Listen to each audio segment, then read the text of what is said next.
আসসালামু আলাইকুম। আসসালামু আলাইকুম। আজকে একটু অন্যরকম ভিডিও নিয়ে আসলাম। বাজারে লেবুর যে দাম, চিন্তা করলাম একটা লেবু গাছ ছাদে লাগানোই যায়। যদিও এই বছর লেবু নাও খাইতে পারি, সামনের বছর ইনশাল্লাহ। আপনাদের সবাইকে ছাদে গাছ লাগানোর আহ্বান। সবাই গাছ লাগাবেন, পরিবেশ ভালো রাখবেন। কত নিছে গাছটা? 100 টাকা। ওই যে এই মরিচ গাছের সাথে যদি আগেই লাগাই রাখতেন তাহলে এবার খাওয়া যেত। সমস্যা নাই, এবছর লাগাইতেছি, সামনের বছর রোজায় ইনশাল্লাহ এটা থেকে আমরা লেবু খাবো। লেবুর শরবত, আর আপনাদেরকেও খাওয়াবো ইনশাল্লাহ। দোয়া করবেন যাতে লেবু গাছটাতে ভালো ফলন হয়। একটা খেজুর গাছও লাগান তাহলে আর বেশি ভালো হইব। সালাবু খেজুরের যেই দাম, সৌদি আরব থেকে খেজুর আনা লাগবে না নাকি? বাংলাদেশের খেজুর। হ্যাঁ, জীবনে কি করলেন সালাবু? খেজুর ব্যবসা হইলেও তো ভালোই, তো বড় লোক হয়ে যেতাম। আসলে বাংলাদেশে রোজদারি বা রোজার মাসে মুসল্লিদের কোনো লাভ নাই। লাভ হচ্ছে কি আপনার 10 দিন খেজুর, লেবু আর বিভিন্ন ব্যবসায়ী, সবজি ব্যবসায়ী, আর মাঝখানে 10 দিন জানি না, কিন্তু লাস্টের 10 দিন পরিবহন সেক্টরের সেই লাভ।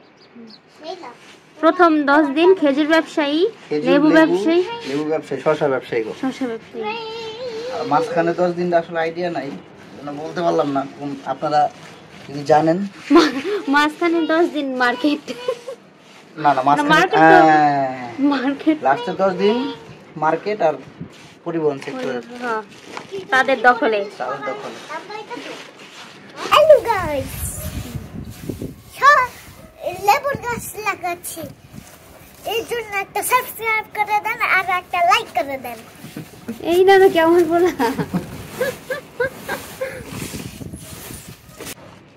আসলে অন্যের বাড়ির ছাদ, আমরা ভাড়া থাকি তো বেশি একটা কিছু করা যায় না। চিন্তা ভাবনা করছি নিজেদের বাড়িতে যখন যাব, আপনারা একটু ভিডিওটা ভাইরাল করে দেন, ওই ইনকাম দিয়া তারপর আমরা একটা 5 তলা বাড়ি করবো। না, আপাতত যে বাড়ি করছি ওটাতে অনেক ভালো। ওটাতে যাইতে পারলে গাছ টাছ লাগাবো, ছোট্ট একটা খামার করবো ইনশাল্লাহ। চিন্তা ভাবনা আছে যাতে নিজেদের বাড়িতে অতি শীঘ্রই যাইতে পারি। এই দোয়া করবেন সবাই। বেশি না, আর 8-9 মাস পরেই চলে যেতে পারবো ইনশাল্লাহ। আমার মতো আপু একটা ছেলে পাইবো, আমরা অনেক কাজ করি।